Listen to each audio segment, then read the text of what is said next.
이사야 6장 8절 말씀입니다. 한 절 말씀이죠. 우리 같이 읽도록 할까요? 8절 말씀입니다. 시작. 내가 또 주의 목소리를 들으니 주께서 이르시되 내가 누구를 보내며 내가 누구를 위하여 갈고 하시니 그때에 내가 이르되 내가 여기 있나이다 나를 보내소서 하였더니. 아멘. 사랑의 주님, 1월 1일 첫날을 예배로 주님께 나갈 수 있게 주심을 감사합니다.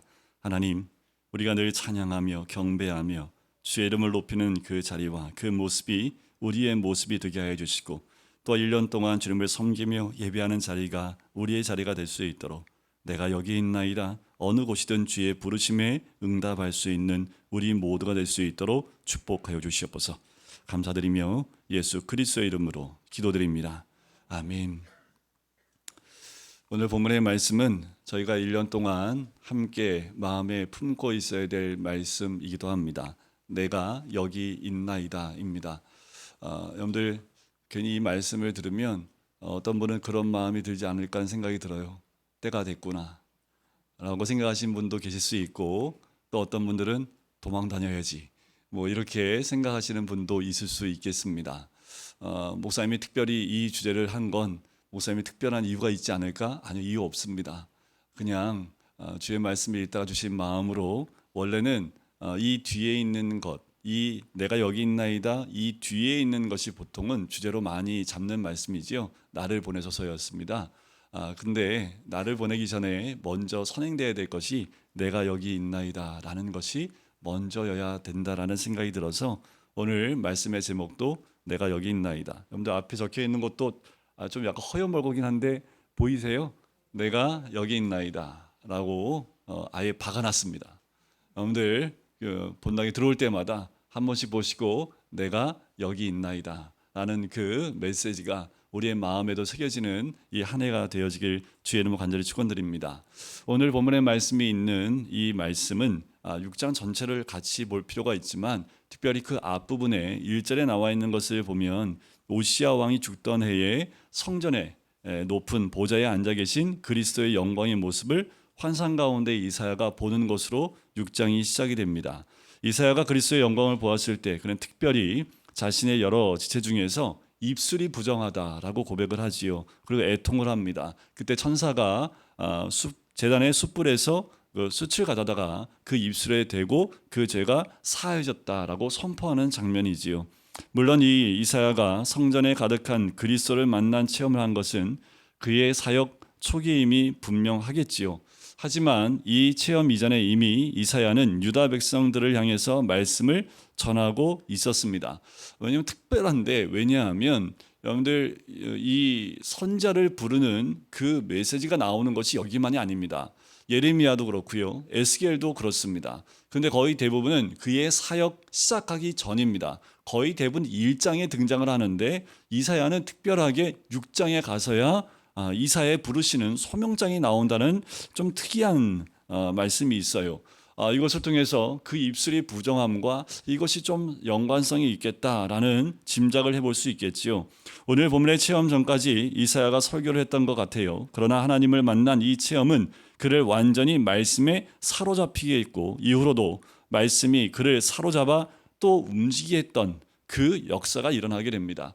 여러분, 다른 거 없습니다. 다른 거 없어요. 주님께 붙잡힌 바 되어지는 것은 말씀을 내 삶의 중심에 두는 것 외에는 없습니다. 이 2023년도에 여러분들의 삶과 가정에 말씀이 중심이 되어야 되는 거지요. 이제까지의 삶, 당연히 말씀의 중심이 계셨겠지요. 오늘 1월 1일 이 날 이 예배를 통해서 다시 한번 예수 그리스도의 영광과 하나님의 영광 가운데 성전에서 이사야가 체험했던 그 체험을 통해서 이제 그 말씀이 다시 새롭게 되어져 그 말씀 앞에 내가 여기 있나이다 고백하는 그 신앙이 우리 모든 성도님의 시장이 되시기를 주님의 이름으로 간절히 축원드립니다. 이 성전의 체험, 어쩌면 한평생 이사야를 붙들어준 힘이 있는 이 체험이기도 합니다. 여러분들, 우리의 삶을 지탱해 주는 것 여러 가지가 있겠지요. 우리의 신앙을 지탱해 주는 것도 아마도 있을 겁니다. 어떤 분은 평생 잊지 못할 한 말씀일 수도 있고요. 어쩌면 어떤 분은 어떤 믿음의 선배가 평생 나를 넘어지지 않고 지켜주는 힘이 되는 사람일 수도 있고요. 때로는 우리의 영적 체험이 나로 하여금 믿음에서 흔들리지 않는 그런 힘이 되어지는 체험도 있을 겁니다. 이사야는 이 성전에 계셔서 성전에 만났던 하나님의 이 체험이 정말 그 평생에 쓰러지지 않도록 붙잡아주는 힘이 되었던 말씀이지요. 이사야는 그의 놀라운 설교에도 불구하고 유다 백성들이 변하지 않는 것을 봐요. 그럼에도 불구하고 이사야는 넘어지지 않고 실망하지 않았다라는 거지요. 오히려 하나님 말씀을 들으면 들을수록 더욱더 악해지는 그들 모습 가운데 그는 더 힘을 내고 하나님의 뜻 가운데 서 있는 그의 모습을 봅니다. 결국 그의 자신의 생애에서 사역의 열매를 거두지 못했지요. 그럼에도 불구하고 그가 한평생 낙심하지 않고 그 엄청난 말씀을 쏟아낼 수 있었던 것은 이 영광의 체험 때문입니다. 23년도 이 영광의 체험이 있길 간절히 원하고요. 우리가 먼저 살펴볼 것은 이 위대한 체험이 언제 있었냐라는 거예요. 이게 참 중요합니다. 저번 주에도 우리가 성탄절날 나눴던 말씀 가운데 그 시대와 인물을 떨어뜨릴 수 없다라고 말씀을 드렸죠. 오늘 본문에도 보면 이사야가 이 놀라운 체험을 하는 이 때를, 이 시기를 또 이 해를 뭐라고 표현하냐 하면 1절 말씀에 이렇게 표현합니다. 우시야 왕이 죽던 해라고 표현을 해요. 자, 그렇다면 이사야가 이런 체험을 할 때는 바로 우시야가 죽었던 그때라는 것을 우리에게 알려주고 그 시기가 우시야의 다스림과 통치 가운데 끝에 와 있음을 우리에게 알려주고 있는 말씀입니다. 자, 그렇다면 우시야 왕은 누굴까라는 거예요. 우시야 왕이 누구냐를 우리가 알아볼 때 이사야가 만난 하나님이 어떤 하나님이고 또 우리는 언제 하나님을 만나볼 수 있을지 우리가 짐작해 볼 수 있습니다. 우시야는요 제2의 솔로몬이라고 칭했던 왕입니다. 짐작이 되세요? 이 정도 칭함을 받았다는 것은 왕들 가운데 최고라는 거 아닙니까? 누구 다음에 최고예요? 솔로몬 가운데 최고. 자, 솔로몬 다음으로 최고라는 얘기는 솔로몬만큼의 부귀 영화를 누리고 나라가 그만큼 강대했고 경제적으로도 굉장히 풍요로웠다는 것을 우리에게 알려줍니다. 역대하 26장에 보면 우시야 왕에 대한 그의 사적을 굉장히 자세하게 기록하고 있는데 이 우시야 왕이 손만 대면 모든 것이 잘 됩니다. 왜 그랬을까? 그 마음 가운데 하나님을 찾는 마음이 있었기 때문에 그래요. 우시야 왕이 하나님을 찾는과 동시에 하나님이 함께 하심으로 평강으로 또 형통함으로 함께 하셨다는 말씀이 역대하 말씀 가운데 잘 기록되어 있습니다. 백성들이 우시야 왕을 볼 때 어땠을까요? 어떤 마음이었을까요? 하나님처럼 보이지 않았을까요? 자, 우시야 왕만 있으면 조금 있으면 이제 솔로몬 닮았으니까 이제 좀만 더 가면 다윗 닮아가겠다. 그럼 어떻게 되는 거예요? 하나님의 영광의 나라로 이 땅을 회복시키겠다라는 그 기대감이 가득 채워져 있었던 왕, 또 그때가 우시야 왕이 통치하던 때입니다. 그런데 오늘 보니까 우시야 왕이 죽었다고 나와요. 그런데 가장 무서운 게 뭔지 아십니까? 절망보다 더 무서운 것이 있습니다. 여러분들 절망보다 더 무서운 게 뭐가 있을까요? 헛된 희망입니다. 잘못된 희망입니다. 절망보다 더 어려운 건 희망을 가졌는데 그 희망이 송두리째 무너졌을 때 그보다 더 큰 절망이 없다라는 거지요. 희망이 완전히 무너졌을 때 이사야는 그때의 높은 보좌에 앉으신 하나님을 만나게 됐다라는 거지요. 언제 하나님께서 우리에게 영광된 체험을 주십니까? 그것은 우리가 이 세상에서 가장 낮은 상태에 떨어져 있을 때입니다. 왜 하나님께서는 가장 절망적일 때에 이런 은혜를 주실까? 그것은 만일 우리에게 조금이라도 의지할 것이 있으면 하나님을 바라보지 않기 때문입니다. 아마도 지금까지 이사야는 우시야 왕이 살고 있는 그 국만 쳐다보고 있었을 거예요. 우시야가 마지막 죽기 전에 문둥병에 걸려요. 왜 문둥병에 나병에 걸리냐 하면 이 우시야가 조금 잘 되니까, 너무 잘 되니까 전쟁을 해도 항상 이기고 농경을 해도, 농사를 해도 농사에 참 지혜로운 왕이었기 때문에 농사에 큰 열매를 맺게도 했던 왕입니다. 그러다 보니까 이 우시야 왕이 조금 우쭐했습니다. 우쭐하다는 말을 성경적인 단어로 바꾸면 교만하다라고 하죠. 교만하다. 하나님이 제일 싫어하는 사람이 누구예요? 교만한 사람이에요. 교만한 사람. 교만하지 맙시다. 우시야 왕이 얼마나 교만했냐면요. 향단에 향을 드리는 것은 제사장 외에는 하면 안 됩니다. 그런데 이 향을 이 우시야 왕이 자기가 드리려고 해요. 그래서 제사장 80명이 와서 우시야 왕을 막습니다. 왕이시여 그러시면 안 됩니다 라고 막아요. 그러면 우시야 왕이 뒤로 물러섰어야 되는데 우시야 왕이 어떻게 해요? 이놈들 하면서 그걸 뿌리치고 이 분향을 향을 자기가 드리려고 합니다. 그때 이마에 이 나병이 나기 시작을 해요. 그래서 거기서 쫓겨남을 당하게 됩니다. 결국 나병에서 쾌유되지 못하고 죽게 되지요. 그 나병에 걸려서 별궁에 있을 때 모든 백성들은 어딜 쳐다보고 있었을까요? 별궁을 쳐다보고 있겠지요. 하나님 한 번 더 역사하셔서 우시야 왕을 낫게 하심을 통해서 이 땅 가운데 하나님의 역사를 드러내길 원합니다 라는 마음으로 모든 백성의 소망과 희망은 뭐예요? 그 왕이 완쾌되는 겁니다. 아마도 우시야 왕을 바라봤던 이사야도 마찬가지지 않았을까요? 이사야의 모든 기대감은 우시야 왕에게, 우시야 왕만 있으면 이 땅은 망하지 않을 거라는 생각을 갖고 있지 않았을까요? 하나님 분명히 이스라엘 백성의 그 우상을 섬기고 죄악된 모습 가운데에서 하나님이 징계하시겠다는 말씀을 끝없이 선포하시고 있는데 우시야 왕만 있으면 그 징계가 임하지 않으리라는 기대감이 있지 않았을까요? 하지만 우시야는 병든 자리에서 일어나지 못합니다. 우시야의 죽음은 이 젊은 선지자의 모든 기대를 빼앗아 가지요. 이사야는 그제야 비로소 하나님의 성전에 나와서 자신의 비통한 마음을 털어놓으려고 한 것 같아요. 그때 하나님으로부터 귀중한 하늘 체험을 경험하게 되는 거지요. 그분은 이런 체험을 주시기 전에 우리의 마음을 먼저 준비시켜 놓으세요. 어떠십니까? 22년도 마음 잘 준비되셨습니까? 어쩌면 22년도가 그렇게 마음이 준비되었던 한 해였다면 23년도에는 하나님의 영광의 그 체험을 경험하는 한 해가 되시길 주의 이름으로 간절히 축원드립니다. 여러분들 이렇게 마음을 준비시키는데 때로는 사람마다 건강을 통해서 재산을 통해서 또는 학벌이나 모든 자격증을 통해서 그렇게 우리를 준비시켜 놓으실 수 있어요. 다 돼 하고 기대감이 충만했다가 한순간에 되지 않는 걸 통해서 우리의 마음이 바닥까지 떨어지는 경우, 그때는 이러지도 못하고 저러지도 못하고 완전히 애통하며 그 마음의 연약한 가운데 있는 그때에 우리가 찾을 분은 한 분밖에 없지요. 하나님밖에 없지요. 그때 이사야가 본 환상이 2절부터 4절까지 등장을 해요. 우선 이사야가 본 것이 무엇입니까? 그것은 살아계시며 온 세상을 통치하고 계신 하나님이었던 거예요. 그동안 이사야나 유다 백성들이 원했던 것은 무엇이었다고요? 우시야 왕의 회복입니다. 그러나 하나님께서는 이사야에게 보여주신 것은 뭐예요? 살아있는 우시야 왕이 아니라 지금도 살아서 역사하시는 하나님 자신이었습니다. 지금 우리에게 보여주길 원하는 것은 세상이 더 잘 살고 경제가 풀리고 모든 것이 다 잘 되는 것이 아니라 하나님은 하나님 자신을 우리에게 보여주길 원하시는 거예요. 우리 모든 한 사람 한 사람이 하나님을 경험하게 하길 원하시는 거예요. 그런데 하나님을 만나지 못하도록 막고 있는 것들이 있다면 하나님을 만날 수가 없지요. 우리 하나님은 어쩌면 22년도 그 한 해 동안 우리가 하나님을 만날 수 있도록 준비하는 그 한 해였을지 모르겠습니다.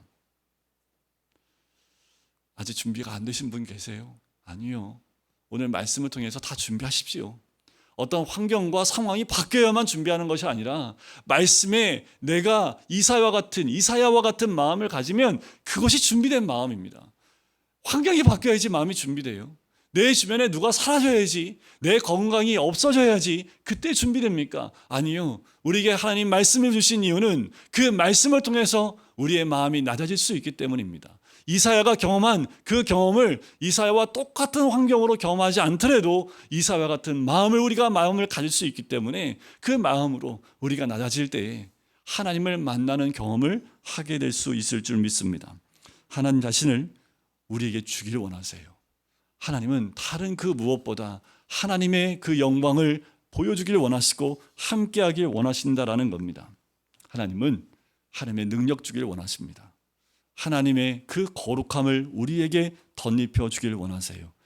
그러나 우시야가 살아있으면 이사야는 그 필요성조차도 제대로 느끼지 못했을 겁니다.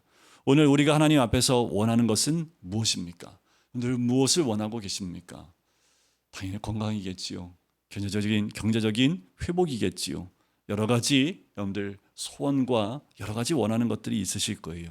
하지만 하나님께서 주시기 원하는 것은 하나님의 거룩함과 그리고 능력입니다. 그것이 우리 안에 충만해지길 원하시는 거예요. 여러분들, 이것입니다. 너희는 먼저 그의 나라와 그의 의를 구하라. 그리하면 이 모든 것을 너희에게 주시겠다는 말씀, 신약에 나와 있는 예수 그리스도의 말씀이 별반 다르지 않지요. 또 이사야가 본 것은 하나님께서 높이 들린 보좌에 앉으신 거지요. 이것은 또 다른 하나의 의미가 뭐냐 하면 하나님이 다스리고 통치하신다라는 의미가 있습니다. 그의 옷자락이 성전에까지 덮였다라는 말씀이 1절에 나오지요. 그것은 뭐예요? 하나님이 통치하고 다스리심이 이 땅 가운데 충만하다라는 거예요. 지금 상황은 어떤데요? 우시아가 죽었는데요. 지금 상황이 백성들이 죄 가운데서 돌아오지 않는데요. 그리고 이방 족속들이 이스라엘을 공격하기 위해서 아수르가 북이스라엘 점령하고 남유다를 공격하려고 하는 이 모든 상황 가운데요. 하나님이 보여주신 환상과 그 모든 광경과 체험은 뭡니까? 그 모든 것을 다스리는 분은 바로 하나님이라는 것을 보여주고 있는 거예요. 23년도 하나님이 다스리십니다. 제가 뽑은 말씀이 뭐라고요? 다시 한번 읽어드릴게요. 제가 또 읽고 또 읽는 이유는 뭐냐 하면 저도 잘 모르겠어요. 하지만 오늘 말씀을 또 준비하면서 하나님의 통치와 다스림 아닙니까? 오직 믿음으로 구하고 조금도 의심하지 말라. 의심하는 자는 밭이 바람에 밀려 요동하는 바다 물결 같으니 이런 사람은 무엇이든지 주께 얻기를 생각하지 말라. 두 마음을 품어 모든 일에 정함이 없는 자로다. 왜 의심할 수 있을까요? 그거는 뭐예요? 하나님의 통치와 다스림을 온전히 믿지 못하기 때문 아닙니까? 우리가 마음이 요동하고 흔들리고 의심하는 이유는 하나님의 통치와 그 하나님에 대한 불신 때문에 생기는 겁니다. 오직 믿음으로 구하고 조금도 의심하지 말라는 거지요. 왜요? 보이는 것 아무것도 없고 환경은 바뀌지 않고 주변에는 나를 잡아먹지 못해서 으르렁거리는 사람들로 충만하게 있는데 그 가운데 그냥 믿기만 하라. 어떻게 믿기만 해요? 그래요. 그런데 믿으면 하나님이 우리에게 능력 주신다라고 말씀하고 있는 거지요. 하나님의 영광과 그 천사들의 찬송하는 소리로 나타나는 반응은 두 가지입니다.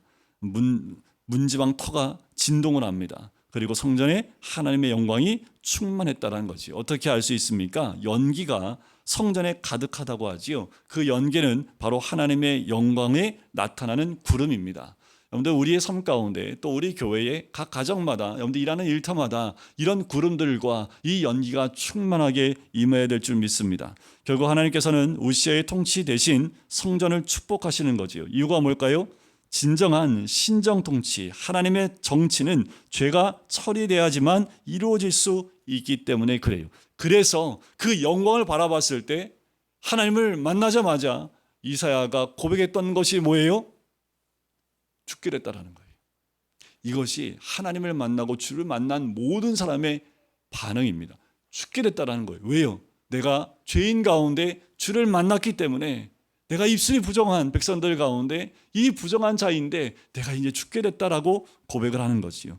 이사야 스스로 심한 죄의식을 느끼게 됩니다. 죄인이라고 느끼는 거예요. 그래서 그때 내가 말하되 화로다 나여 망하게 되었도다. 나는 입술이 부정한 사람이요 입술이 부정한 백성 중에 거하면서 만군의 여호와이신 왕을 배웠음이로다.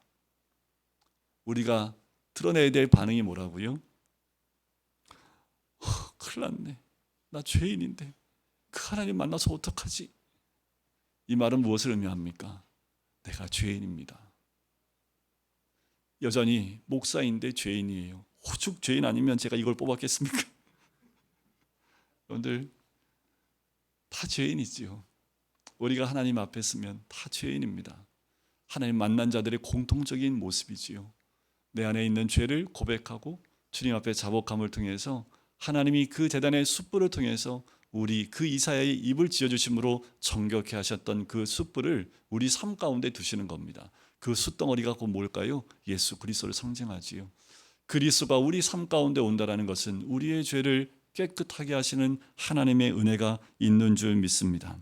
우리의 몸의 일부에 그 죄가 있다 할지라도 그 죄성이 어떻게 우리 몸의 일부에 있는지 이사야는 그 입술이 왜 부정했을까?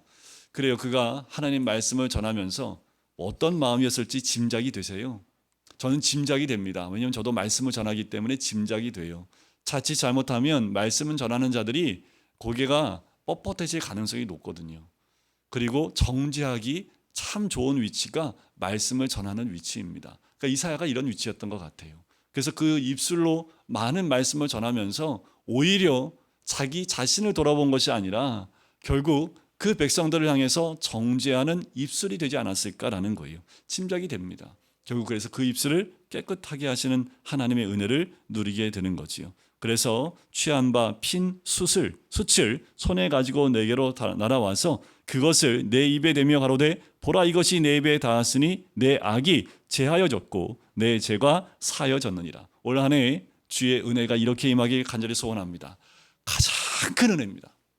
우리가 누려야 될 가장 큰 은혜가 내 악이 제하여졌고 내 죄가 사여졌느리라는 거예요. 우리가 무엇을 하는 것보다 먼저 돼야 될 것이 무엇이냐 하면 내 악이 제하여졌고 내 죄가 사여졌느니라는 거예요. 우리가 주를 위해서 무엇을 할 수 있습니까? 우리가 봉사를 해요? 헌신을 해요? 아니요. 보다 먼저 해야 될 것이 있다면 내 악이 제하여졌고 내 죄가 사여졌느니라.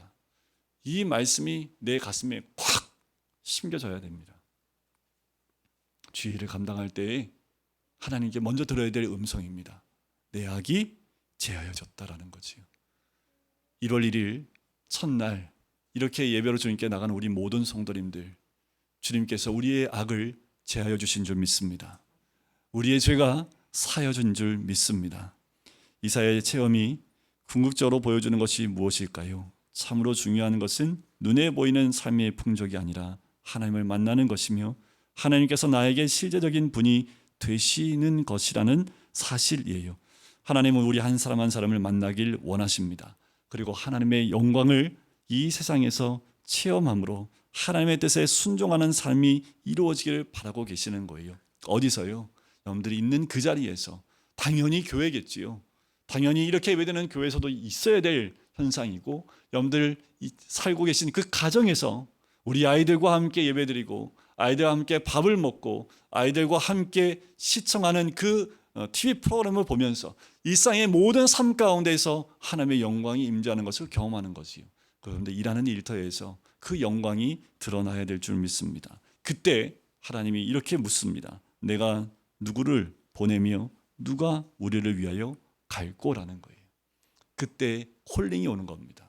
그때 부르심이 오는 거지요. 누가복음 5장에 보면 베드로가 예수 그리스도를 만나요. 하나님의 예수 그리스도의 영광을 체험하고 난 다음에 베드로도 똑같이 고백합니다. 내가 죄인입니다. 나를 떠나주소서 라고 베드로도 고백을 합니다. 그때 예수님이 베드로에게 하신 말씀이 나를 따라오라는 거지요. 내가 사람을 낚는 어부가 되게 하겠다. 그 이후에 하나님의 부르심을 받게 됩니다. 이사야도 마찬가지지요. 내가 누구를 보내며 누가 우리를 위하여 갈고. 이제 이사야 눈에 보이는 건 누구밖에 없어요? 하나님밖에 없습니다. 오늘 올 한 해 23년도 하나님만 보십시오. 하나님만 바라보십시오. 하나님만 찾으세요. 그러면 하나님 안에 진정한 형통함과 또 열어주시는 놀라운 은혜를 경험하게 되실 줄 믿습니다.